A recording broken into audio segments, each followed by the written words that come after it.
Merci Pierre. Une fois de plus, très content d'être high-tech avec vous. Je fais une présentation très simple. Quelles sont les données sur les CTO? Pas de conflit d'intérêt pour cette présentation. Alors, comme vous savez, le success rate a augmenté beaucoup, de 75 à maintenant presque 100% dans les dernières années. Mais le succès diminue avec la complexité de la lésion. Ça, c'est très clair.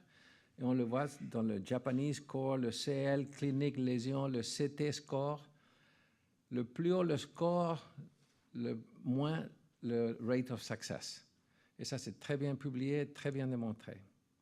Quand on fait un PCI de CTO complexe, il y a plus de rétrograde, le success rate est moins, il y a plus de complications, infarctus, perforation, plus de contraste, radiation, plus de full metal jacket.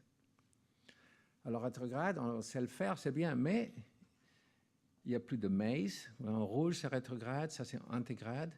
Il n'y a plus d'infarctus, c'est normal.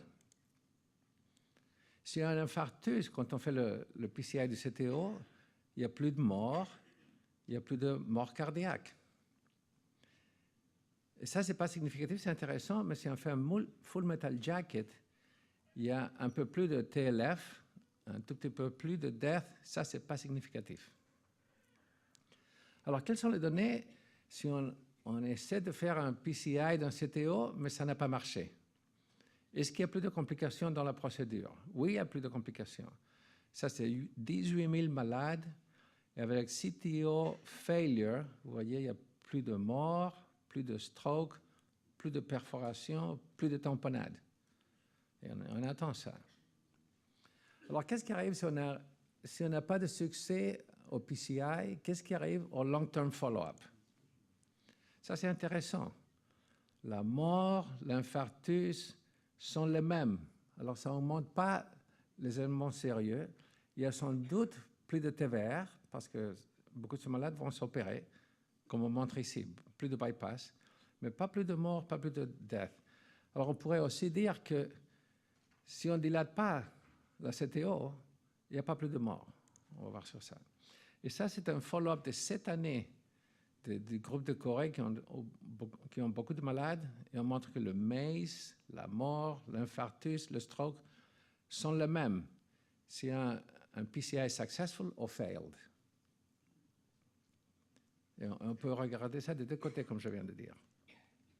Qu'est-ce qui arrive avec les symptômes si on n'arrive pas à faire un CTO? Et ici en rose, c'est failed PCI. Ça, c'est les symptômes avant, la plupart, symptômes classe 2, 3, 4. Et ça, c'est intéressant. Même si on n'a pas arrivé à avoir de succès avec le CTO, les symptômes sont surtout 0 et 1.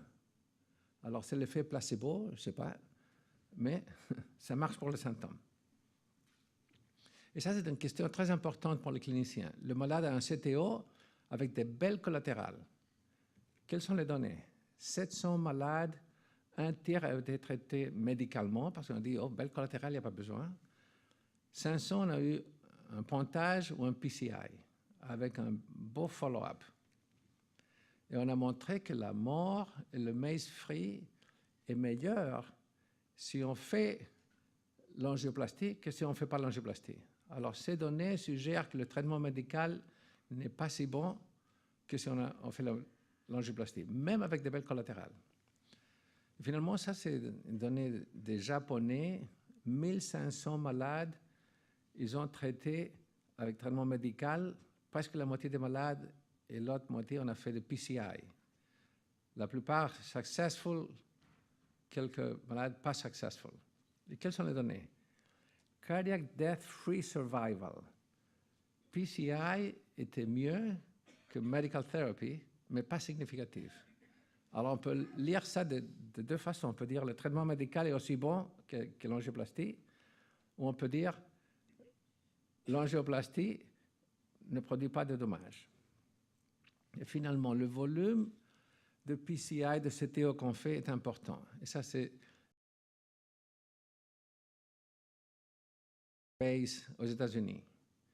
Et sans doute que pour avoir un succès de plus de 80%, il faut faire au moins 100 angioplasties de CTO par an. Ce qu'on a fait à Washington, il y a 2 jeunes qui se sont spécialisés au CTO. Alors, nous tous, les seniors, on a arrêté de faire les CTO. On les donne tous à eux. Et ils font très bien. Ils parlent une langue différente. Ils utilisent des outils différents. Et le succès est beaucoup plus bon. Et ça, c'est un résumé, alors, avec les données présentes. Si c'est un CTO de bas risque, un score de moins de 2, le malade a des symptômes, une épreuve d'effort positive, on essaie de faire le CTO, le PCI. Mais il faut arrêter. Si on prend trop long, si on utilise beaucoup de contraste, si on a radié le patient beaucoup trop. Si la lésion est complexe, il faut faire le traitement médical premièrement. Si les symptômes continus sont importants, alors on fait un PCI, mais on l'envoie à un expert. On n'essaie pas, au moins qu'on soit un expert en CTO. C'est en conclusion. Success rate is very high. Les complications still occur mostly in complex procedures. Le PCI de CTO va améliorer les symptômes, même s'il n'a pas réussi. Failed CTO has no detrimental effect on death or MI. Et je ne sais pas pourquoi ça améliore les symptômes dans les données. C'est peut-être l'effet placebo. Le PCI de CTO dans des malades avec de très bonnes collatérales est bénéficial, qui est surprenant. Dedicated high volume operator is required for complex lesions. Merci. Merci Augusto pour cette très belle présentation. Est-ce que vous avez des questions? En attendant, j'avais une petite remarque. C'est intéressant d'avoir votre point de vue américain, puisque c'est surtout les Américains récemment qui ont montré, avec la stratégie hybride, que le taux de succès est aussi élevé, même avec des CTO scores élevés. Ça, c'est intéressant. Donc, c'est vrai que c'est l'importance de confier à des centres experts.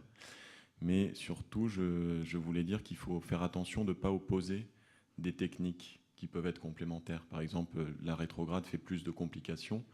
Dans les centres experts, ce n'est pas forcément vrai, mais ça va être plus difficile parce que les lésions vont être difficiles. Donc, on va comparer des oranges avec des pommes. Et c'est là où peut-être on fait une petite erreur, d'opposer des techniques alors que ce n'est pas les mêmes patients. Si on fait une rétrograde ou une dissection réentrée, c'est que la lésion est très longue, très calcifiée. Et donc, on va mettre une plus grande longueur de stent avec un TLR qui va être plus élevé. Alors que la CTO très courte, c'est une autre maladie. Et c'est pour ça qu'il faut que les experts font les rétrogrades. Tu es d'accord que ceux qui ne font pas beaucoup de CTO ne doivent pas faire des rétrogrades? Tout à fait. C'est comme les bifurcations. Quand on voit le nombre de bifurcations qu'on fait par an, si on voit le nombre de CTO qu'on fait par an, c'est plus difficile qu'une bifurcation. Donc il faut augmenter le volume pour être à l'aise et puis pour connaître aussi son propre espace de confiance. Et ce qui n'est pas fréquent parmi les médecins, il faut être humilde et envoyer au collègue qui est un expert, même en face, fréquemment la compétition, pour faire la CTO complexe. C'est ça qui est difficile, fréquemment. D'autres questions? Non, c'est un peu calme, on se réveille.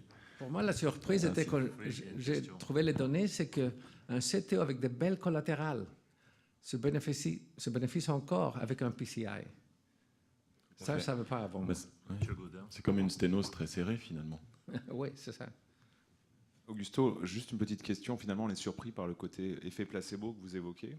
Est-ce qu'il ne faudrait pas faire comme dans Simplicity pour l'hypertension et la dénervation? Est-ce qu'il ne faut pas faire un vrai groupe de comparaison, c'est-à-dire qu'on met des opérateurs, on met des désilets, et puis on fait semblant de s'énerver pendant 2 heures sur la lésion, on crie dans la salle, et puis derrière, on arrête, et on dit au patient, on n'a pas réussi complètement, mais c'est pas mal, ça va vous aider, etc. Et il va repartir, et il aura moins de symptômes. C'est la seule façon de démontrer l'effet placebo, et on l'a fait, tu sais, dans des protocoles avant. Mais ici, c'est difficile à faire ça. Oui, Bernard? Avant d'en arriver là, il faudrait peut-être essayer quand même de collecter quelques données à partir d'études randomisées. C'est quand même quelque chose qui a son importance. Pour l'instant, on n'a pas grand-chose. On en a une qui est l'étude Explore, qui est négative. Il faut quand même le souligner. On a des études en cours, mais on a quand même un vrai défaut de preuve d'efficacité Exactement. dans cette indication. Je pense qu'il faut quand même garder ça à l'esprit quand on parle de techniques relativement agressives qui ne sont pas totalement dénuées d'effets secondaires. Et, Il va y avoir EuroCTO, il va y avoir l'étude coréenne qui n'est peut-être pas aussi positive que ça, donc il faut garder ça en tête. J'avais une question pour Anthony. Je voulais savoir, on voit des suivis entre 7 et 8 ans. Alors quand on fait une CTO, surtout à des patients jeunes, j'ai l'impression qu'on fait un petit peu un pari sur l'avenir de l'évolutivité de leur coronaropathie. Et est-ce qu'en fait, pour montrer des bénéfices, il faudrait des suivis très très longs, voire très très longs, supérieurs à 10-15 ans? Très très difficile à mettre en évidence, mais est-ce que la clé, on fait un pari sur l'avenir? Quand on fait une CTO à quelqu'un de 50 ans, on le protège peut-être pour les 30 prochaines années. C'est ça, oui.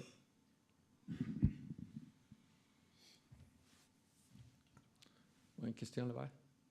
Je voulais juste aller dans le même sens de la dernière intervention. Ça me paraît compliqué de faire des évaluations de ce type de technique sur 5 ans ou sur 6 ans. Juste un petit exemple que tout le monde a vécu en CAD-Lab. Quand à 60 ans, vous bloquez une interventriculaire antérieure et vous arrivez dessus avec une symptomatologie, je dirais, modérée. Pourquoi? Parce que la coronaire droite l'a reprise et donc ça se passe très bien. Il se trouve que si cette coronaire droite est occluse depuis 10 ans, elle ne reprendra pas l'IVA et la catastrophe sera d'un infarctus à la fois inférieur et antérieur. Et ça, c'est extrêmement complexe finalement à appréhender. Pourtant, c'est lourd. On parle en fait de quelque chose qui peut donner de la mortalité. Et ça peut se passer à 15 ans, à 20 ans, à 25 ans. Je crois qu'on a été fait pour avoir 3 artères et il vaut mieux qu'elles soient ouvertes à un moment donné. Oui, c'est clair. Tout à fait. C'est ce qu'on appelle la double peine, mais ça a été bien montré dans les études et c'est là-dessus qu'il y a une surmortalité des patients qui font un infarctus avec une CTO, une mortalité 4 fois supérieure. Et puis la CTO, qu'est-ce que c'est? L'angioplasie de CTO, c'est juste la maladie coronaire stable exacerbée et plus sévère. Et il y a des études qui montrent que déboucher une CTO est plus bénéfique que déboucher une sténose serrée. Justement pour cette raison-là, c'est que si accident coronaire futur, il sera doublement plus gros. Et c'est ça qui prend beaucoup d'années pour le démontrer. Oui. Exactement. Mais on n'a pas d'études randomisées tellement non plus dans l'angor stable. Ça risque de rester un vœu pieux. Puis en attendant, on améliore les symptômes des patients quand même, comme tu l'as montré. On l'améliore qu'on réussisse ou qu'on ne réussisse pas. Donc pourquoi s'en priver? Oui, c'est ça, oui. Et aussi, on a appris qu'il n'y a pas de problème. Si on essaie de faire un PCI, surtout par un expert, il n'y a pas de dommage pour le malade. Alors. Et également, Augusto, je pense qu'en faisant de la CTO, on fait profiter les autres patients parce qu'on progresse en angioplastie. Oui. Et c'est plus facile de faire des autres cas difficiles non CTO. C'est vrai ça.